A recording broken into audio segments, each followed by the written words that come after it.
Hey everybody, it's Dr. Sasheen. Welcome back to Women in Transition, the vlogcast. I am your host, your Pied Piper, I'm your host, Dr. Sasheen. And today I want to talk to you about not letting the performative outrage that is probably becoming really loud around you derail you from what's important to you. So if you're new here, my name is Dr. Sasheen. I've written several books. One's called The Anxiety Solution. One's called So You're Getting Divorced. And there are several others. I also believe that we should live by a simple set of rules to guide us. Number one, your peace is non-negotiable. It's pretty straightforward, and it's the best rule that I think that we can live by. It's taken directly from Warren Buffett, whose rules for investing help a lot of people. And no, I'm not shilling for Buffett. I'm just pointing out that he's pretty successful at doing what he does. So anyway, we live by two rules though. So rule number one is that your peace is non-negotiable. Rule number two is do not let anyone or anything fuck with rule number one. And that's actually what we're going to talk about today because people are messing with rule number one. So it is very easy in the social media space, especially to get caught up in the bandwagoning of the moment. Whoever the villain that we need to talk about in the moment um, is, burns up and down the airwaves, so to speak, and on any number of topics. So I talk a lot about protecting your peace. I talk about getting your passport and relocating your family's story someplace that gives you peace, that gives them peace for generations to come.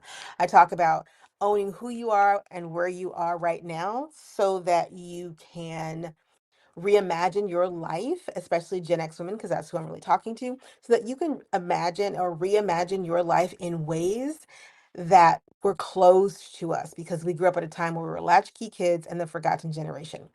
I talk a lot about how it is okay to say to people who don't understand the vision that you have for your life right now that they don't have to understand.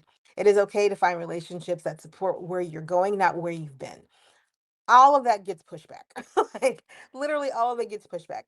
People want to become very outraged that people are encouraging Black women, all women, but especially Black women, to get their passports and relocate their lives.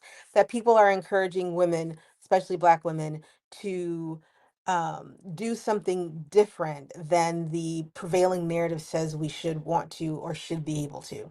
People want to get outraged because because women are fighting back or because they're saying, I'm not interested in fighting this battle for you all anymore because you show me that you don't care anyway. There is enough outrage in all of that to fill three or four different stadiums, right?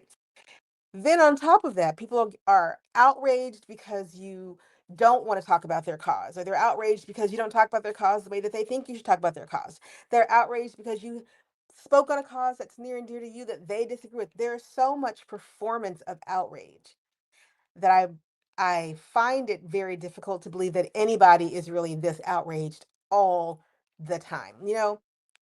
There's this saying, sorry, the clacking is driving me nuts. There's this saying that a hit dog hollers, and it is a true statement.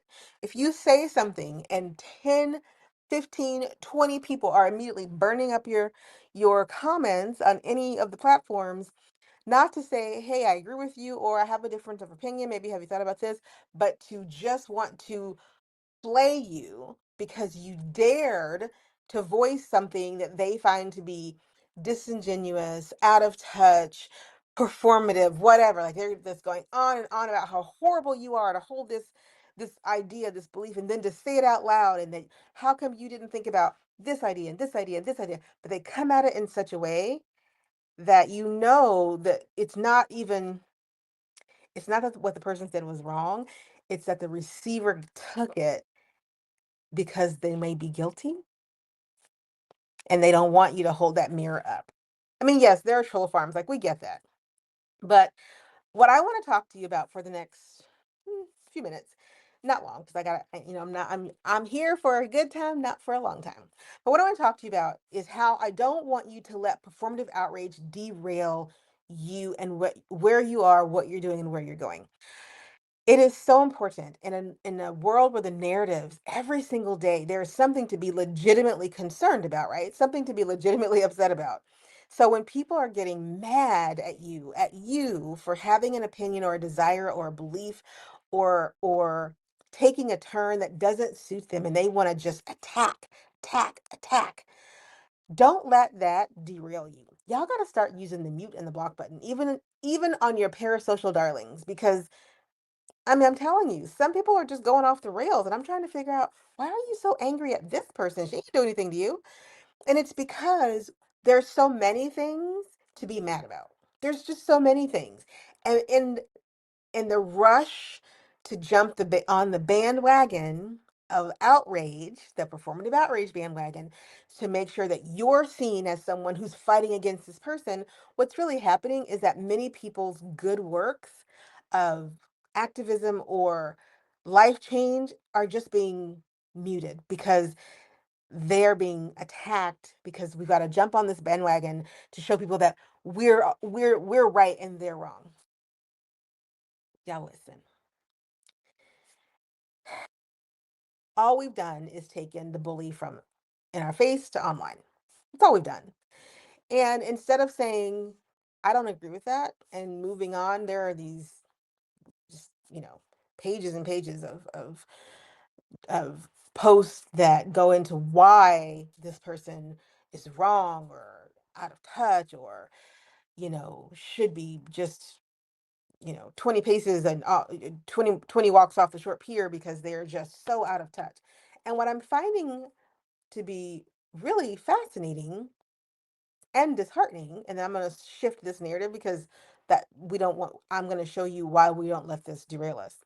What I'm finding to be very disheartening is that people are literally supporting people until they hit a certain place and they do something that takes them away from the narrative they're supposed to embody. This is where I want you to listen to me. People will support you until you go beyond them, and then they will vilify you. And it happens in real time all over the place, whether it's in social media, regular media, in history. You can just see like those stories all over the place. People will love and support you as until you start writing a narrative that does not fit what they believe to be true about you anymore. And once you start writing a narrative that they believe does not fit who they believe you to be, you are now the villain of their story. Be the villain. Be the villain. What have you got to lose by saying, you know what, you already think I'm a villain anyway, so let me just go right on keeping on doing this thing over here that is bringing me peace, that is bringing joy to my life, that is taking stress away from my life, that is serving my community in whatever way that I wanted to serve, that is serving my family. I'm going to continue to bring my life to this place that I've to this on this path that I've been on or to this place that I'm trying to get to, and I'm going to keep walking that way. And now all of a sudden that you are walking a little taller, maybe you got a little more gravitas in your life, your life looks a little different. Your social circles a little more expanded because you've moved into a different socioeconomic class or just a different social class. All of a sudden, the people who had your back and who said that they support you and that they love you are now saying you're out of touch. You're getting away from your roots.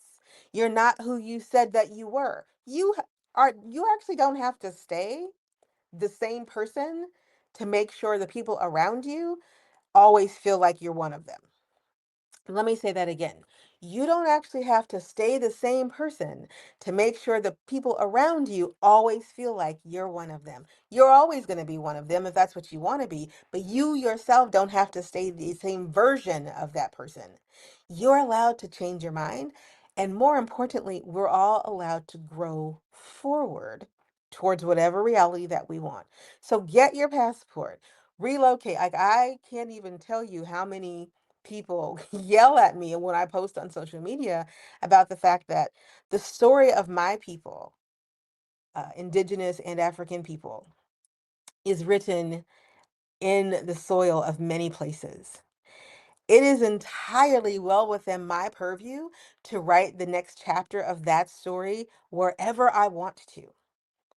I can reimagine the history of my people so that it includes roots in a different place. That isn't controversial in any way because that migrations over the course of history happen because people are sometimes forced under circumstances, sometimes because they just want something different, sometimes they want a better life for their families, sometimes they're fleeing violence and famine and poverty and political turmoil. But for whatever the reason, migrations happen. Sometimes it's because you want to feel like a human being and not just a human surviving. I think of the Langston Hughes, the Josephine Bakers, the writers, the artists, the poets, who moved to other countries so that they could be free, so that they could be a human in the world and not just survive because that's the only narrative that they're allowed to be a part of. So I think really at this point, this juncture, it's really easy for people to lash out because the world feels so unsteady and unstable. But I want you to not engage. Like, I want you to stop. Not only do I not want you to doom scroll, I want you to block people. I want you to mute conversational threads. In my all most of my social medias, I have a list of muted words so that if that word even pops up in anybody's post, whether I'm attached to them or not, I just don't see it. Because what is the point? Why am I going to make myself unhappy?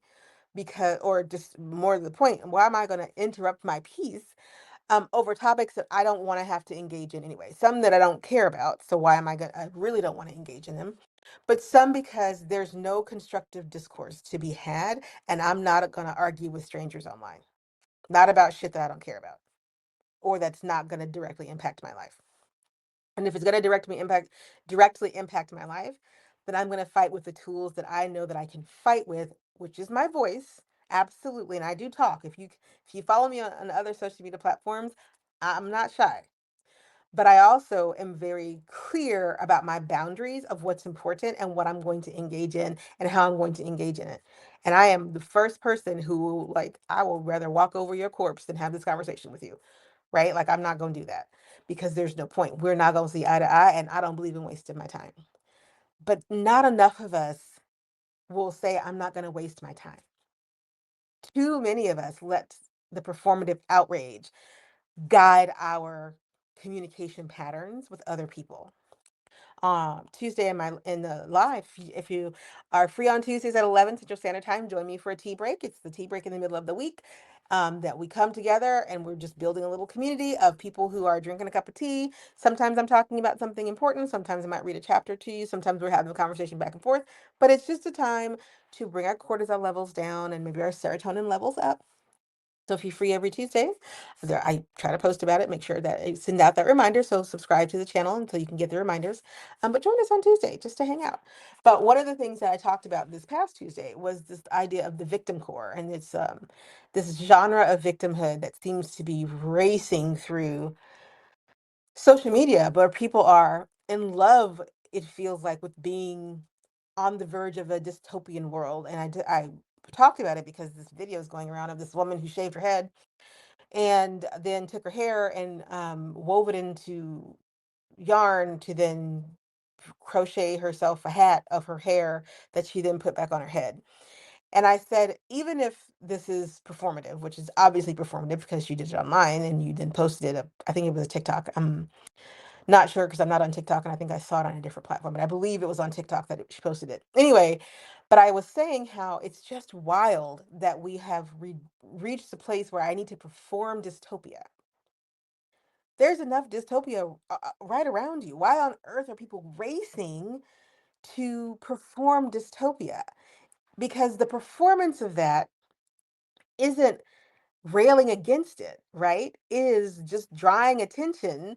It's a cry for attention with no end in sight, right? Like there's no end game there. What do you hope to accomplish now that your head's bald and winter's coming and so you have a hat that you made out of your hair, which was designed to keep your head warm?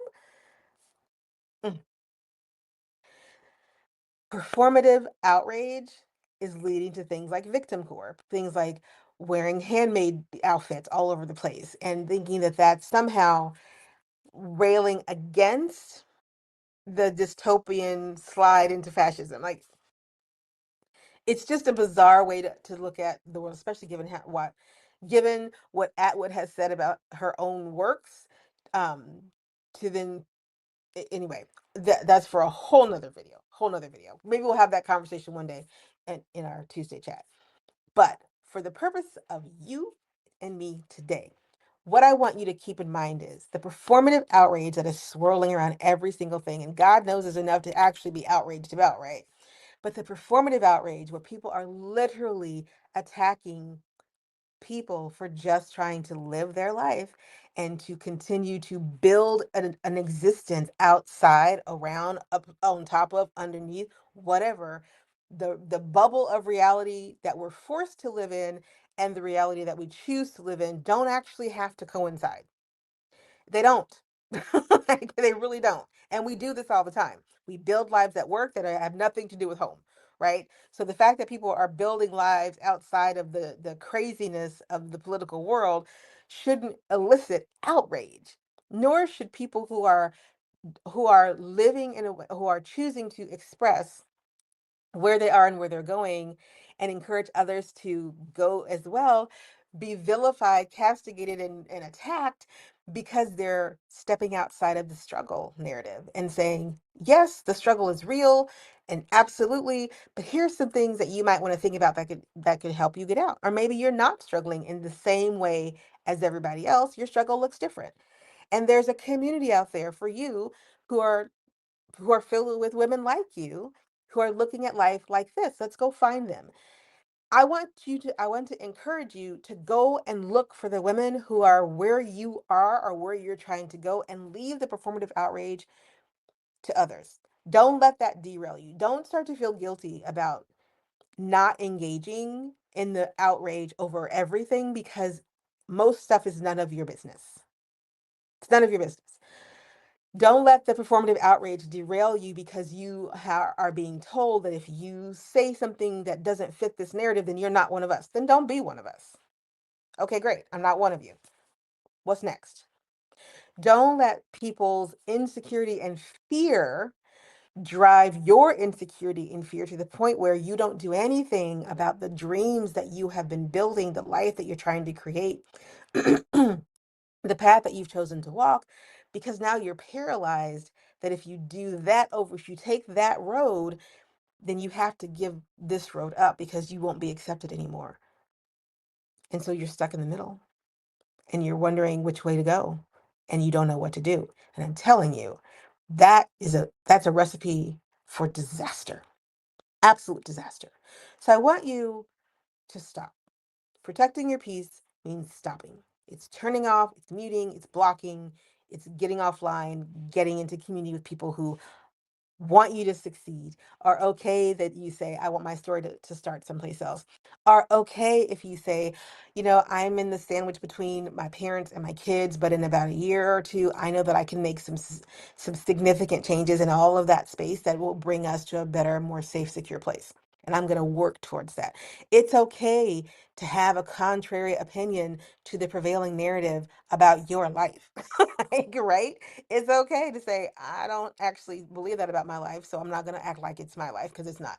That's okay. We're not monsters. You're not a monster because you don't actually engage in certain ways or believe that everything is your problem to solve. Not a monster. In fact, everything is not your problem to solve. And you don't have to yuck someone else's yum because you don't want to do that anymore. But don't let others yuck your yum because it's different than theirs is. Okay?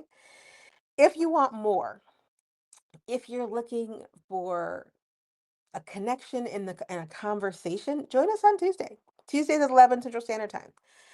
If you've taken one of my workshops on Life Reimagined workshops, where I have for about an hour, I talk to you, we talk back and forth about a path through this moment, through your transition, whatever that transition may be, that will help you get from the pieces of whatever is needing to be broken down to the piece of rebuilding it in a new way.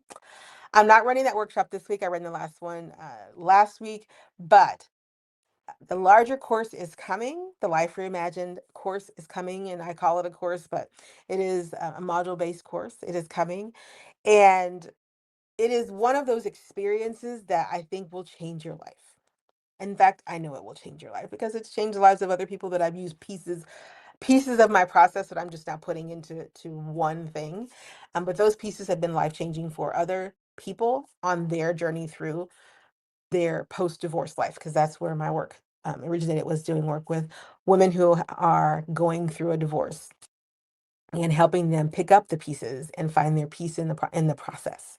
And so I still do that work. In fact, I'm probably going to open up my book again for clients who are going through divorce, who are looking for a divorce, excuse me, who are looking for a divorce coach, because that is what it is. I help women get from the pieces of the divorce process that are scattering them far and wide, to the peace after. And we work on a lot of things, because a lot of baggage of divorce doesn't get unpacked after the court case is done. In fact, you just get more baggage. And my job is to help you unpack that baggage so you can sit it down and move on to your next thing. Because again, a woman in transition doesn't have to stay in transition. The goal is to get you through to the other side, so that when you're done with the transition, you look back and go, thanks, Dr. Sasheen. I'm good now. And that means I know that my job is done, because you feel at peace and whole. And that is all any of us should want for each other. All right, I got to go. But thank you so much for tuning in. If you're interested in the Tuesday tea time, it's 11 o'clock Central Standard Time. If you're interested in Life Reimagined, keep your subscriptions, keep your notifications on, because you'll start to see the sign up for that coming. Otherwise, have a great one. Click like, subscribe, and share, and I'll talk to you soon.